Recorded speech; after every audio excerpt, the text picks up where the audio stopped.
So we are very honored, and it's a great pleasure to have Dr. Nada Golmie, who's a NIST Fellow and Chief of the Wireless Division at NIST. Dr. Nada Golmie needs no introduction. She's leading multiple efforts in the space of millimeter wave channel modeling, public safety communications at NIST, and is overall a real supporter for machine learning data sets and how some of these can become official standards for the community. So with that, Nada, thank you again. I know you're busy, you're running multiple events and multiple calls, but thank you for your time, and the podium is yours.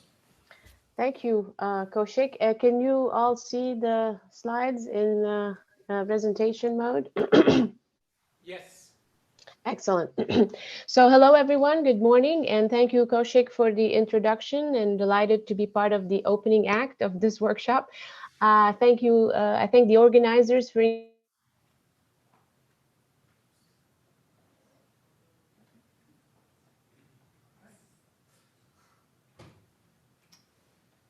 thoughts.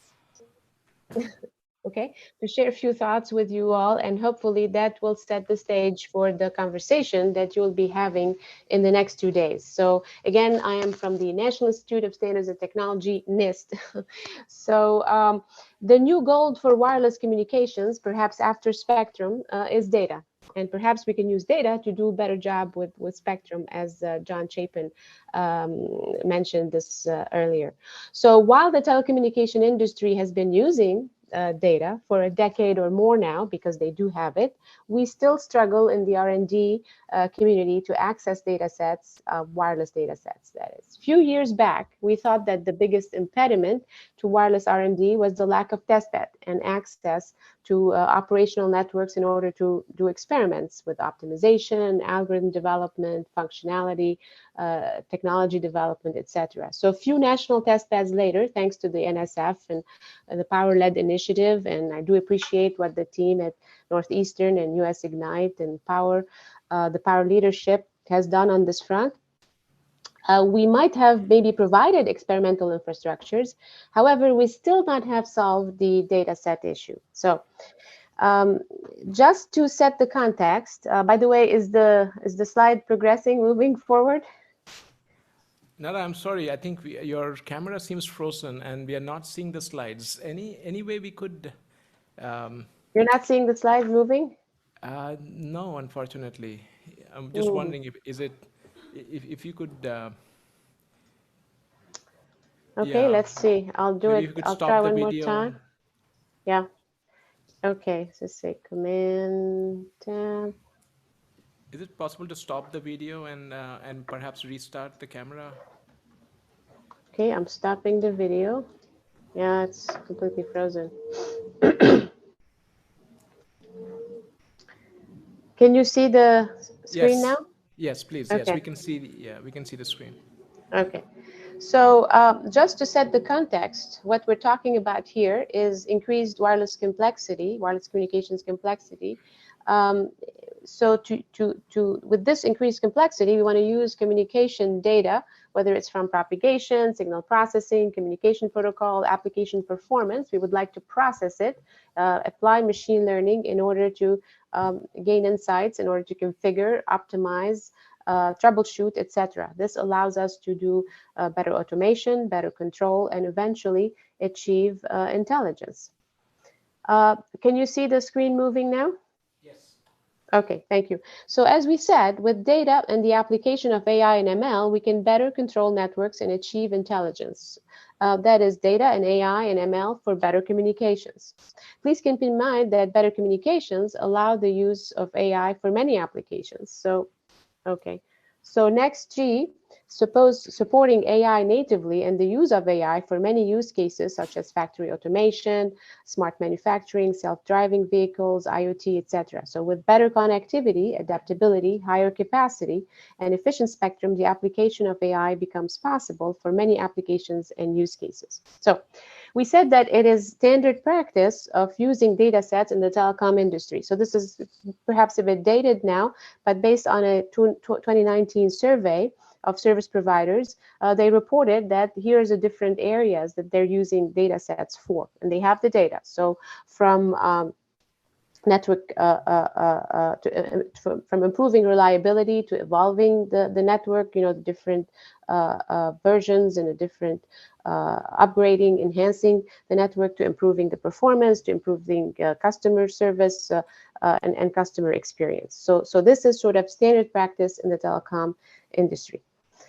For real benefits, obviously, of this, to harness the data and its use, and for real benefits, data quality is key. So it's not just all data is created equal. So if it's garbage data, it's not going to be useful.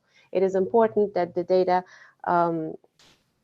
in order to be valuable, the data has to be of good quality. And what we mean by that, it has to have be defined using standard interfaces. It has to be, we need to understand it, identify which data to use, which data to share. It needs to be validated. We need to know what the source of the data is. And we need to ensure that it's compliant to regulatory. And this is pretty much across all geographic areas. The responses, again, from the same Ericsson report of 2019, where it's important to understand that data quality is key, even with the telecom industry.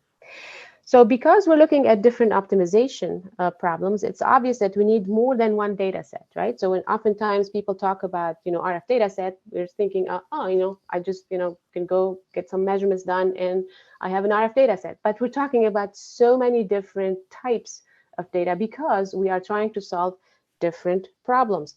So some of the most popular problems that people have been looking at using data is basically RF signal detection, antenna configuration, beam streaming tracking, channel estimation, propagation, and the like. And this is by no means an exhaustive list. So anytime there is a network optimization problem over large sets of variables, solutions can be developed using data sets. I don't know why it's moving on its own, but hopefully you're able to track what's going on. So anyway, another point here to make is that there are different types of data sets, even for the same problem, because what we need is sort of data sets to develop the ML algorithms and to quickly prototype, develop and test the ML data sets. And then we also need,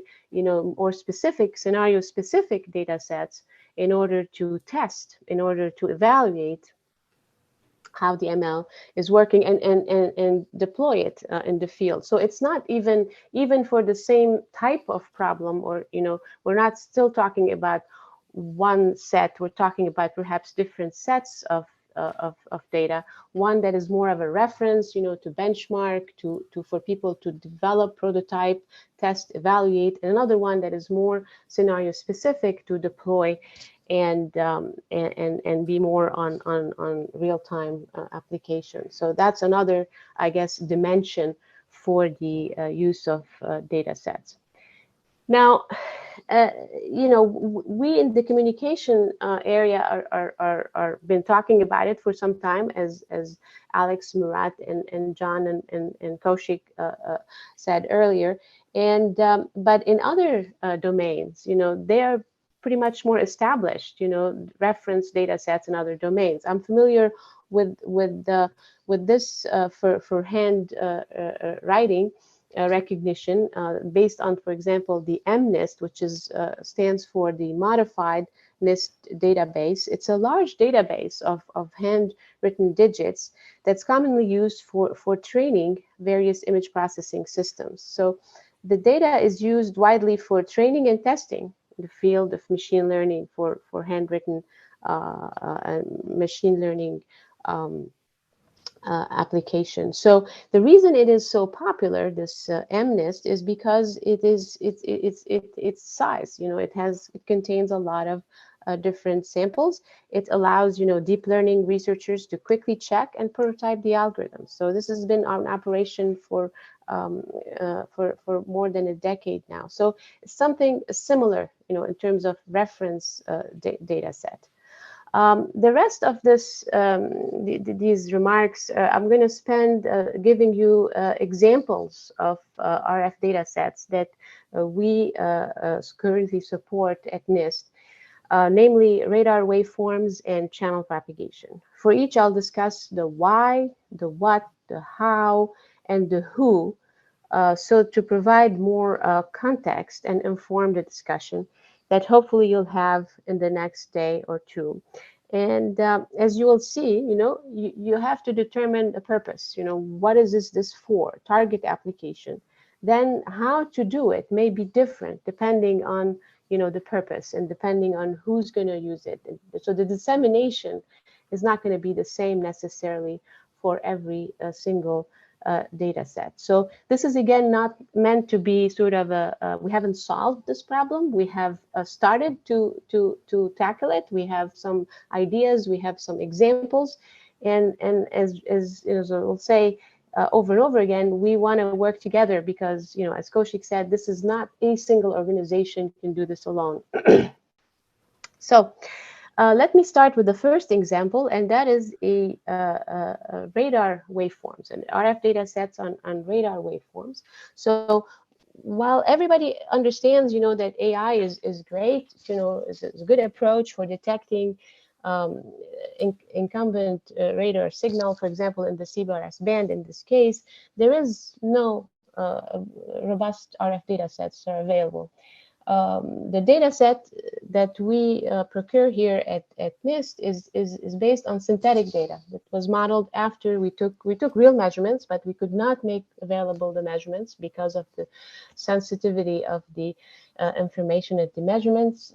So we ended up, analyzing the data set and then coming up with synthetic data that reflects, and then in doing that, we have developed a software to be able to change different parameters and then generate, waveforms. So we make both of these available, the synthetic data and also the waveform generator, so that people can actually train different detection sensor detectors using this data. And this is disseminated, this is made available on a platform called data.NIST.GOV. And a little bit more about this platform. It was developed a few years back in response to enacted law, such as the Open Government Data Act, right? So most of our, even our papers that contain, simple graphs and plots and statistics, end up on this platform, data.nist.gov, where we actually provide, information about the work,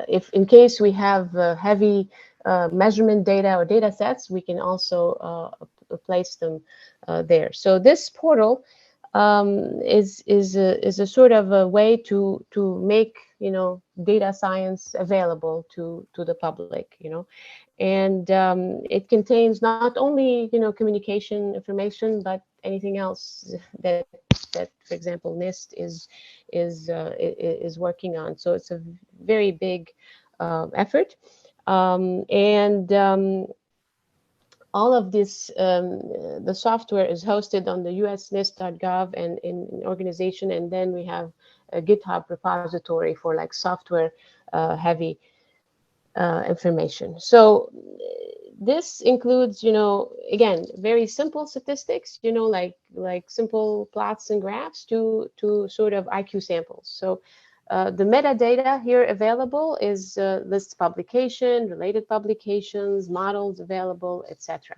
So that's sort of one place where we make measurement data available. Another, I guess, example that I'm going to provide is the RF data sets for channel propagation modeling. As you know, NIST has been for many years now.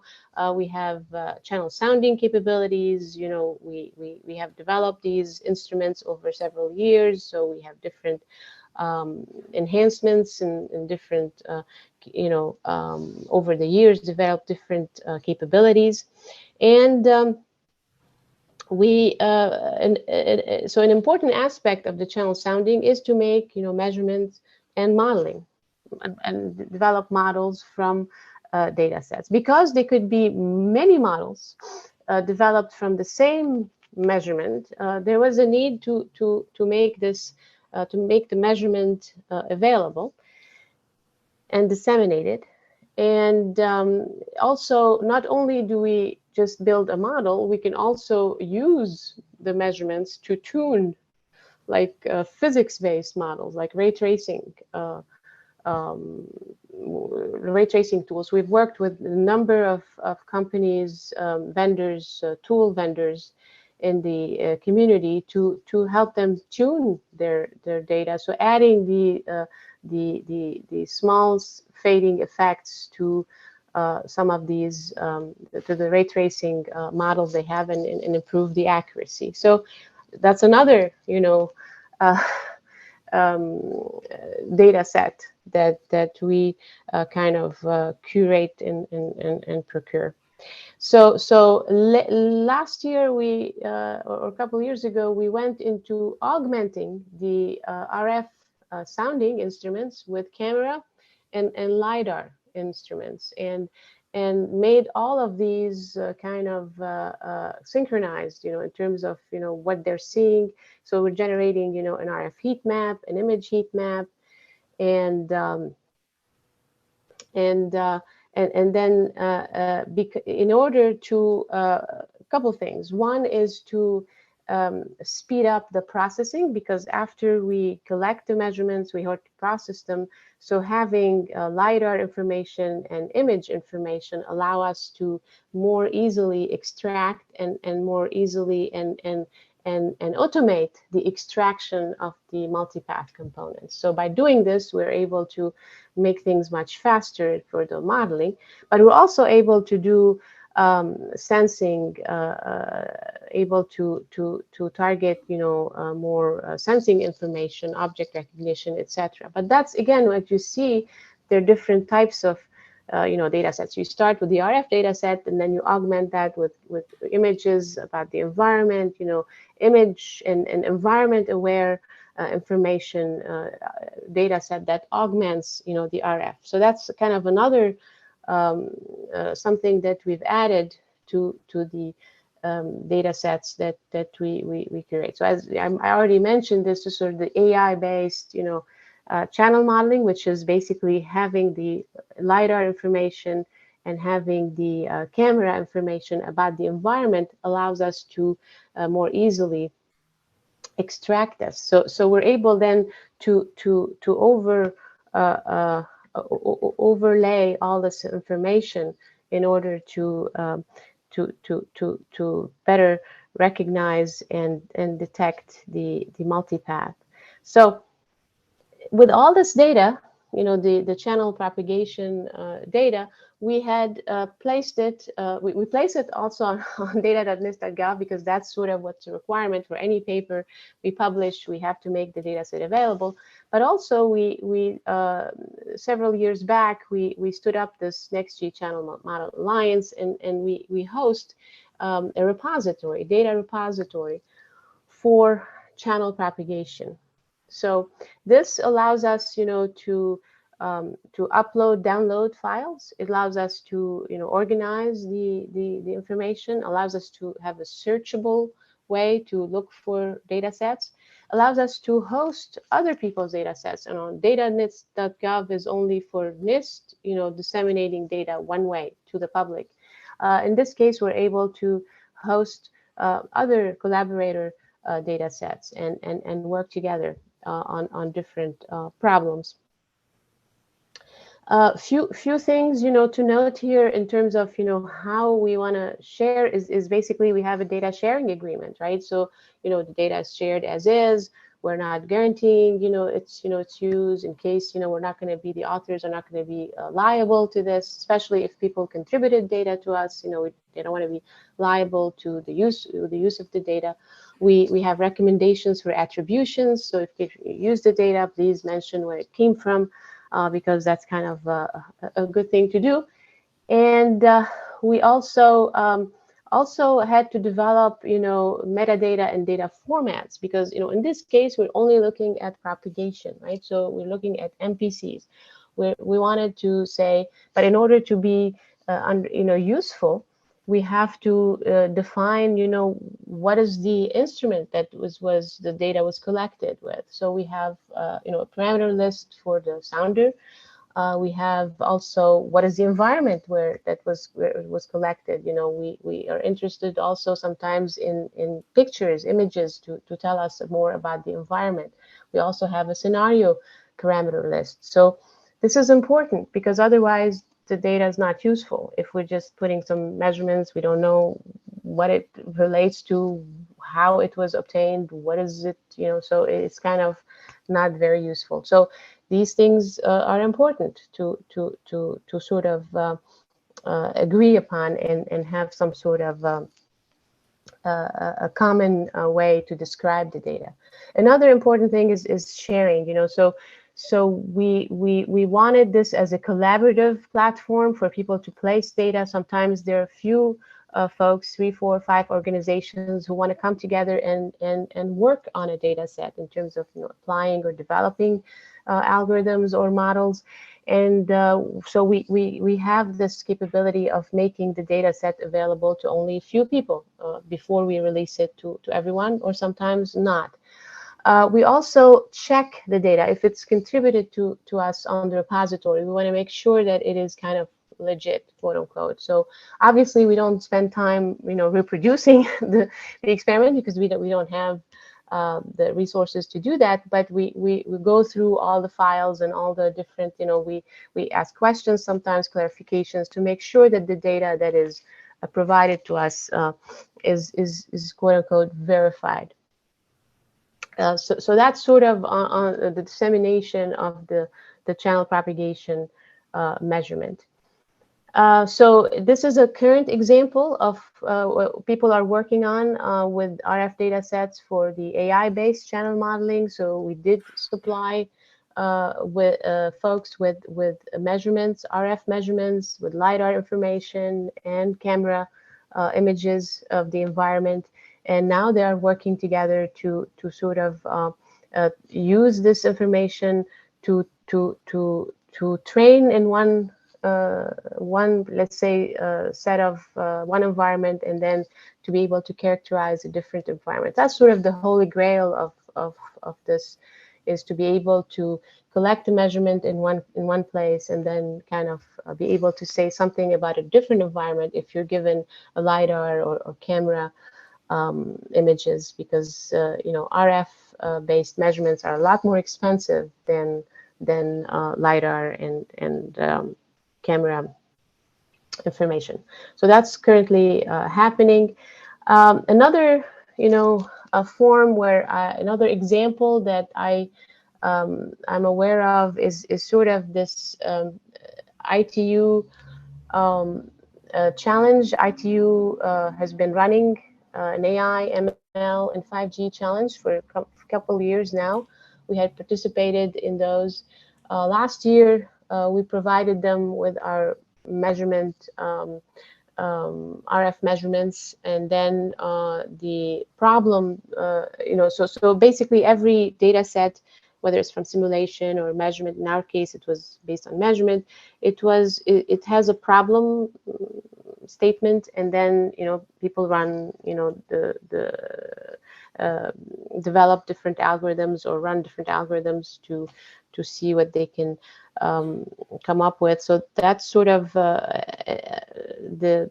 challenge has been pretty good in terms of making people use data sets, making people use data sets and for a specific purpose. So that's another place I think we can perhaps look at for lessons learned about how to do something like this. So one, I'm going to be closing soon, but just sort of questions that I'm going to, and I'm sure they're sort of on your mind.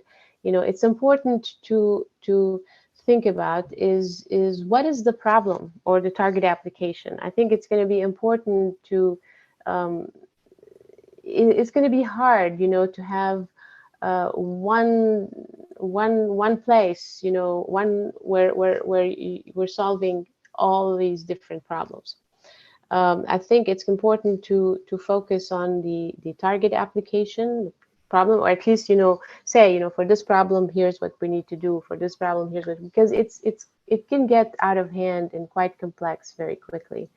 The other obviously important consideration is metadata. So what metadata is needed, and we're learning that we start with one, and then maybe you need another. So I think it's not a sort of an easy check. And again, very just measurements or just data sets, that's not useful because it doesn't tell us much of how to use it again. The format could be multiple formats. Also, importantly, what sharing agreement or permissions apply to the use of the data. And then how much should we process the data, right? So for example, in the case of propagation measurements, we're providing MPCs because multipath components and angle delay, power information. We're not, we didn't think that we needed more information because people are not necessarily using that. But for example, for radar waveforms, do you need IQ samples? So what is the information that is needed, and how much post processing of the data is required? And then, will there be any collaboration?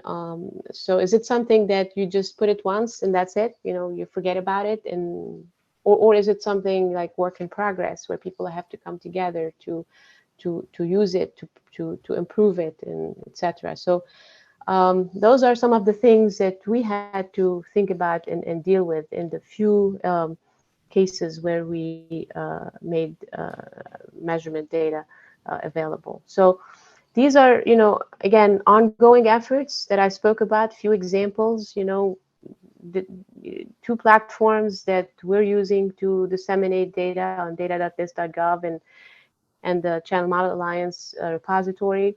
But again, as I said earlier, it's not we haven't solved the problem, but I think we are happy to work with others in order to move the needle, in order to not be here in 5 years talking about the same problem, because if we don't do anything, that's basically what's going to happen.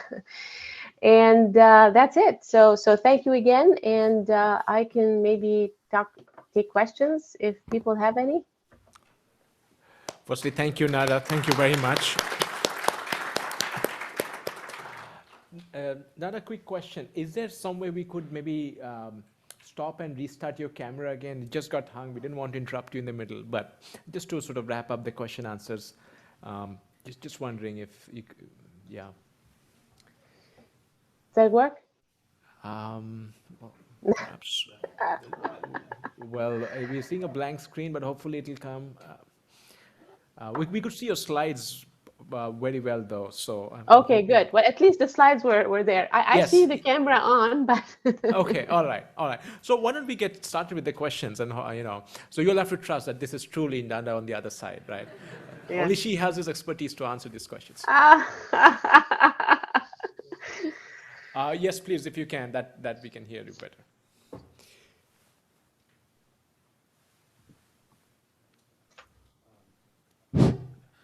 Now, thanks for the talk. My name is Ashu Sabarwal. I'm from Rice University. Wanted to get your thoughts on something which actually some other communities do really well. So if you look in the clinical communities where everything is data-driven, there are no theory to actually do in clinical or biological sciences. One of the things which is actually written in every paper is how the data set was collected. Mm-hmm. And part of the data set collection includes 3 parts, actually, which is an inclusion criteria, which participants were included, for example, because all of it is human subject data often, mm-hmm. and exclusion criteria, why some things were not included, and then a good, honest discussion on the limitations of the whole process. And I'm wondering if we could borrow certain ideas of why we did something, which is we typically write in these things, but why we didn't do something. And by not doing something, what limitations we might have, have in the data set. And I think this is kind of an overall part, what I call telling the whole story behind data collection. And I wanted to see if you had thoughts on that.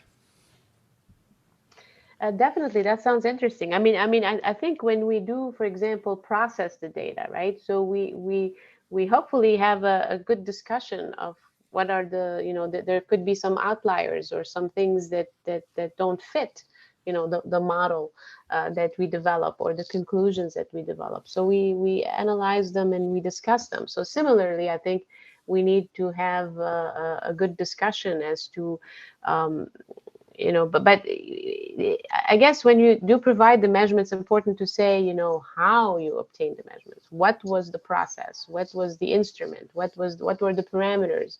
And for example, we worked with the community to make sure, for example, that we extract any information about the hardware so that it is, when we talk about propagation, it is propagation. It is not antenna plus hardware plus some other stuff that's depending on the system. But I think you have a valid point about the sort of what was not done, excluding certain things, but describe. I think that's where the devil is in the details of the setup. Thank you. Any other questions from the audience? So please, if you can come to the mic. I can't see the podium anymore. I guess I have a blank screen. I have a black screen myself. Well, you will have to trust that we are there. There's a very engaged Yes, audience. I hear you. Thank God Hello. for audio. I don't know. We have to work more on the video. True. Hi, can you hear me? Yes. Okay. I'm Rashad from Towson University. So I have actually two questions, kind of silly. So all the data that are collected, are they from indoor environment, or there are some data that are actually considered the outdoor environment? Uh, Yeah, we have both outdoor and indoor. okay. And another question is that all the data collected. So is there any data that are collected based on the simulated result, or all of them are from the real experiment data? Yeah, so for the propagation data, that's measurement data. That's not simulation data. For the waveform, radar waveform, that's synthetic data. That's waveform, simulation based on measurements, because measurements could not be released because of the sensitivity of the information. We're looking at Navy radar signals, and we did not get permission to release the measurements. So in that case, we analyzed the data and we developed, synthetic data and a simulation tool in order to make sort of play a number of use cases, a number of different scenarios, vary parameters and the like.